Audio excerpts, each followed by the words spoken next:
Miguel Martos, qué placer tenerte por aquí. Un hombre reconocido de la pantalla de Canal 9 de Bahía Blanca de tantos años. ¿Cómo estás? Sergio, mucho gusto primero. Segundo, mi papá decía siempre que lo que teníamos para ofrecer era la casa y ustedes nos están ofreciendo hoy la casa, así que yo lo quiero agradecer profundamente. Y también te quiero agradecer un dato extra. Mientras estaba en sintonía escuchando y tenía el retorno para prepararnos para poder dialogar, tuve la suerte de poder asistir a esa liturgia que tiene el trabajo en la radio. La radio es mi primer amor. Algún día volveré, tal vez cuando me jubile, Ajá. pero escuchar el ida y vuelta entre noticias y operador y nombrar el equipo de salida al aire y de alguna manera darle el marco necesario al trabajo que la radio ofrece, que es el más maravilloso de todos, es un placer. Yo hace mucho tiempo que no hago radio y cuando escuchaba esto me acordaba de mis primeros pininos hace ya 37 años. Así que gracias por este regalo que tal vez para vos no haya sido un regalo, pero para mí lo fue. Mirá vos, no sabía que también la radio era tu pasión. Bueno, la comunicación en general, ¿no? Tiene su cosa la radio, pero también tiene su cosa la televisión. Son dos cosas muy distintas. La televisión te da la visibilidad lógica que se plantea cuando uno sale a la calle y los que me conocen dicen, "Y va el loco de Star Trek". Esto te lo digo en especial porque yo los paquetes de cosas que compro los recibo en el canal. Vos decías Telenueva, no es más Telenueva, somos Telefe Bahía Blanca, Claro. pero para mucha gente sigue siendo Canal 9 Telenueva. De hecho, frente a mí en este momento, en una estantería, sigo teniendo la famosa muñequita con la cual Claro. Canal 9 Telenueva hace 55 años, ahora en septiembre se cumplen los 55 años del canal, se presentó en Sociedad, que era una especie de premio o de santo grial con el paso de los años. Bueno, yo tengo una buena cantidad de esas muñequitas en mi estantería. Mira vos, sí, quedó grabada en mi mente. Bueno, yo soy de Olavarría y del campo, y allá teníamos que hacer malabares con las antenas de 25 metros para tratar de conseguir señal de Canal 8, Canal 10 de Mar del Plata, alguno de Buenos Aires o Canal 9, Telenueva de Bahía Blanca. Miguel, ¿fue paralela la pasión por Viaje a las Estrellas? ¿Fue paralela a tu vocación de periodista? ¿Cómo fue? Mirá, la cuestión de Viaje a las Estrellas tiene mucho que ver con mi mamá. Yo no soy bahiense, yo soy rosarino. Mira vos. Hace 40 años ya van a cumplirse desde el momento que me vine para acá. En aquella época, televisión blanco y negro, dos canales en la ciudad de Rosario, Canal 3 y Canal 5, bueno, ahora es Telefe Rosario. Y mi madre, como toda familia de clase media, tenía por costumbre hacer una limpieza general los fines de semana. Sábado a la tarde, nene de 5 años, año 69 te estoy hablando, las sillas arriba de la mesa para poder pasar el trapo bajo la mesa, y el televisor blanco y negro marca Marshall, que recuerdo perfectamente bien, valvular, ese misterio que tenía el televisor valvular, ¿viste? Esperar que se prendieran las válvulas, ver cómo se corría la imagen, desplazamiento horizontal o vertical, o el fantasma, había que subir al techo para correr la antena. Y mi madre me sentaba ahí arriba, yo me agarraba de las patas de la silla dada vuelta, y ahí enfrente tenía la pantalla con Viaje a las Estrellas en blanco y negro. O sea que puedo decir que hace más de 50 años que soy fanático. El tema pasa, más que nada, y hacías referencia a mi colección, cuando se empieza a comprar por internet. Y ahí empieza la gran aventura. Porque yo empiezo a comprar mucho por internet allá por el año 99, en la época en la cual no había páginas para vender, sino que había páginas para rematar. Por lo Ah, cual, yo me he pasado madrugadas enteras frente a la computadora con un módem de 14400 y una línea telefónica, esperando el último segundo para poner el comprar. He perdido un montón, he ganado un montón. Y de allí ir a la aduana a buscar los paquetes. claro. horas y horas ahí, pero además, Miguel, yo supongo que cuando comenzás con la compra, con el crecimiento de la colección, debe haber como una especie de obsesión por seguir avanzando y seguir creciendo en la cantidad de elementos que podés incorporar. Yo creo que ninguna persona que yo haya conocido en mi vida no haya coleccionado alguna vez algo, entre ellos estampillas. Las Claro. estampillas son tan amplias en cantidad que uno en determinado momento limita la colección porque no puede tener todas las estampillas del mundo. Entonces colecciona estampillas de mariposas o estampillas solamente de España o de Argentina. Bueno, con Viaje a las Estrellas, el mayor problema que tenemos en ese sentido es la economía argentina, porque todo lo que se compra está dolarizado y hoy, en particular en esta época, se hace muy difícil comprar afuera. Claro. Sin embargo, yo he tratado de guardar siempre un manguito en un costado para decir las cosas las voy comprando. Y sí, hubo momentos en los cuales se compraban muchas cosas, hubo momentos en los cuales las cosas se compraban con cuentagotas y gracias a esta pandemia, a este aislamiento obligatorio, descubrí que tengo ciertas virtudes como carpintero, por lo cual me puse a fabricar cosas de Viaje a las Estrellas con madera. No te puedo creer. Sí. Nadie lo puede creer, pero sí, lo hago. Miguel, Lo hago tal ¿y cual. armaste una carpintería?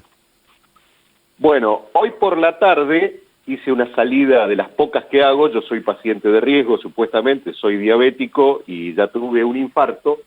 Pero claro, 4 meses encerrado en casa en que de vez en cuando pueda ir a mi oficina, a mi estudio. Yo tengo un estudio de grabación hace 30 años.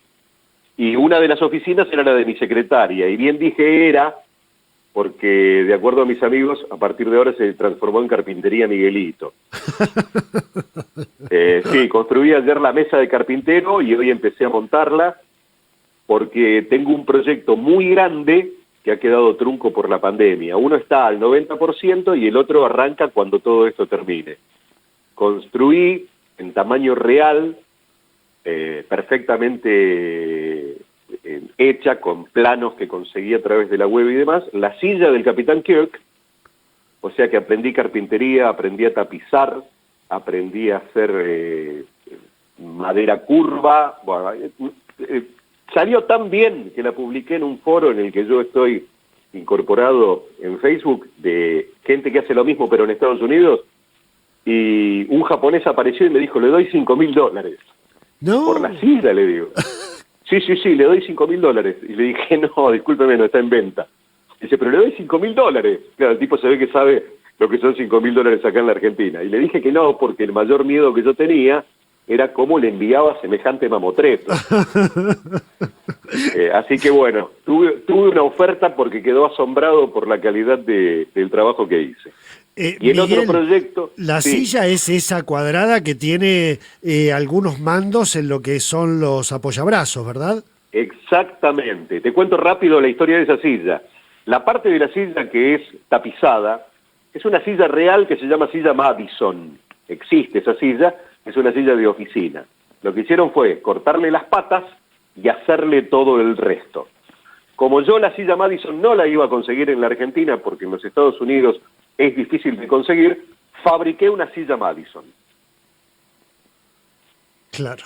Y en los apoyabrazos, el sistema de mandos, digamos. Exactamente. Mira vos. Supe ser técnico electrónico alguna vez. De hecho, un íntimo amigo que vive en Neuquén ahora nos está escuchando, mi amigo Carlitos Recondo, mi compañero de banco toda la secundaria, y le comentaba hoy el tema de la parte electrónica. La silla habla.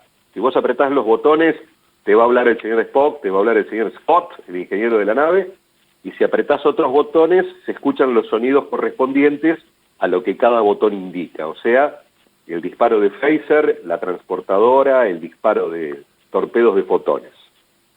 ¡Qué genial! ¡Qué genial! Miguel, estamos ahora compartiendo imágenes de la serie original y tuyas, y ver a una persona de la televisión hoy haciendo una silla en una carpintería armada en la oficina de tu secretaria, Pero realmente es descubrir la intimidad de una figura pública de Bahía Blanca. Me contabas de este proyecto. ¿Y el otro? El otro es hacer el timón completo del Enterprise, también en tamaño real. Ahí lleva un poco más de trabajo porque el tamaño es grande, mide 2,20 m por 70 centímetros. Claro. Lleva todo un sistema de iluminación adentro, tiene un visor, que es el que usaba el piloto del Enterprise, el señor Zulu, que en la versión original de la serie tenía todo un mecanismo tan complejo que tuvieron que dejar de usarlo en la serie porque hacía mucho ruido cuando el visor subía. Hoy los mecanismos son distintos y yo estoy haciendo todo lo posible para tratar de que apriete un botón y esto suba y cierre las puertitas de atrás. ¿Cómo lo voy a hacer? No sé, pero lo voy a hacer. Miguel, hemos hablado aquí con mucha gente que le gusta coleccionar o que se ha dedicado a eso, y lo que uno descubre es que a medida que vas avanzando en el coleccionismo, te vas relacionando con gente que está tanto o más loca que vos. Y entonces decís, bueno, no soy el único o la única. Me imagino con esto que también te habrás ido encontrando gente del país y del exterior también fanática por Star Trek. Dividamos en dos partes. En la Argentina hay un Star Trek Club en Buenos Aires. Yo conocí a estos chicos cuando en el año 2017 o 2018 fui a la Comic Con. Tenían un muy humilde puestito en un rincón, pero entablé relación con ellos y estamos en contacto, yo te diría que diario, porque todavía hay mucho más para hablar de Viaje a las Estrellas en relación a la puesta en el aire de series. Se vienen 3 series más, ese es el tema. Ah, mira vos.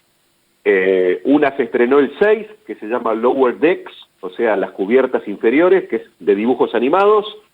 Viene la 3ª temporada en Netflix de Star Trek Discovery, que fue la última serie que se hizo. No, perdón, la última fue Picard. Se viene la 2ª temporada de Picard, pero viene la de Discovery y después, en la 2ª temporada de Discovery, destacó un personaje, el capitán Christopher Pike, que históricamente fue el primer capitán del Enterprise, y gustó tanto ver a ese muchacho encarnando al primer capitán del Enterprise, que ya van a hacer una serie que se llama Extraños Nuevos Mundos, rescatando la época de Star Trek anterior a Kirk, pero con un Spock muy joven y con una número 1, como se le llama, que es la primera oficial del Enterprise, no tiene nombre, ella misma se presenta como número 1, encarnando las nuevas aventuras de Viaje a las Estrellas con un nuevo Enterprise que es realmente maravilloso porque ya me compré la maqueta. Ese es un tema. El otro tema, el año pasado tuve la posibilidad de asistir por primera vez, y creo que no la última, a la Convención Internacional de la Ciudad de Las Vegas, en los Estados Unidos.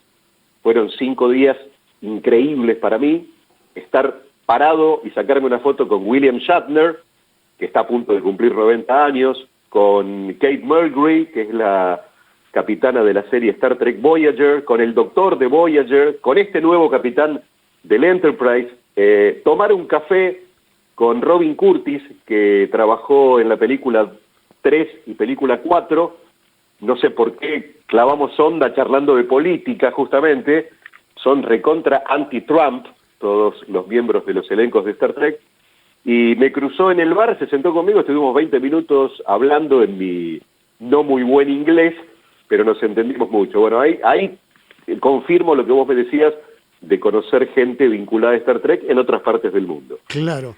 Bueno, Miguel, justamente hablabas de política. Lo que yo recuerdo es que la serie original mostró algunos aspectos que generaron una especie de revolución. Primero, que incluyó gente de distintas culturas, pero además no como ladrona ni como empleada doméstica a una mujer negra en un rol protagónico. Y esto generó un caos en Estados Unidos. Sin lugar a dudas, la teniente Uhura, Nichelle Nichols, tal su nombre, estuve con ella, está muy viejita. Mirá vos. Nichelle Nichols fue todo un acierto, porque en realidad cuando me preguntan por qué te gusta Star Trek y no Star Wars, yo digo que Star Trek habla de nuestra humanidad. Fíjate un detalle, esto lo conversaba hace muy poco tiempo con unos muchachos que me vinieron a preguntar sobre mi afición. En la década del 50, cuando empieza la Guerra Fría, Norteamérica desarrolla una gran cantidad de cine clase B, de segunda categoría, de películas de ciencia ficción. Todas las películas tenían una línea argumental similar, o sea, el extraterrestre venía y la intención que tenía era la de dominar la Tierra. Y el norteamericano, utilizando las armas de rigor, le terminaba ganando al extraterrestre. La realidad es que el extraterrestre era el ruso, era el soviético, mejor dicho, no el ruso, el soviético en ese momento. Y el norteamericano de esa manera, como era la Guerra Fría, no había enfrentamientos puntuales frente a Rusia contra Norteamérica, sino bloques de enfrentamientos a lo largo y a lo ancho del mundo.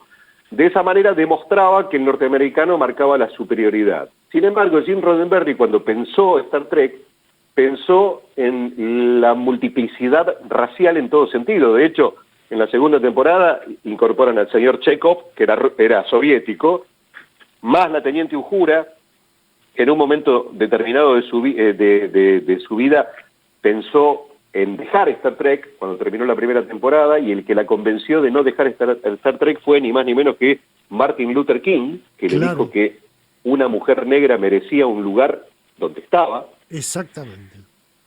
Y aquí pensemos que el segundo al mando del Enterprise era el señor Spock, que era un extraterrestre, más allá de que era mitad humano y mitad vulcano, pero no se consideraba al extraterrestre un enemigo, se lo consideraba parte de. Y esto es un cambio cualitativo importante en relación al modo en el cual el norteamericano, que ya de por sí es una persona con una cierta violencia importante, tuve oportunidad de verlo en vivo y en directo, plantea con respecto al que no es norteamericano. Y Roddenberry tuvo mucha resistencia frente a esto. Y sin embargo, fíjate que pasaron 55 años y todavía el Enterprise sigue cruzando el espacio. Le cuento a la audiencia que estamos en Bahía Blanca disfrutando una charla imperdible con Miguel Martos, el hombre de la televisión, muy conocido en Bahía, muy público, y estamos entrando en la intimidad de la pasión que tiene Miguel. Bueno, por el tiempo, por el momento, Miguel, vamos a dejar la charla sobre vinilos para otra oportunidad, porque también ha sido incorporando discos y discos. El que trabaja en radio tiene vinilos, más yo que comencé en el año 83. Claro. Seamos sinceros. Sí, debo tener unos 10.000 discos aproximadamente. ¿10.000 discos? Sí, 10.000 discos más o menos. Y en CDs, en formato físico, hay estanterías con unos 6.000 discos, y ahora ya se puede decir más libremente, o en lo que uno baja en MP3 o en algún formato, en total mi discoteca reúne aproximadamente unos 200.000 CDs.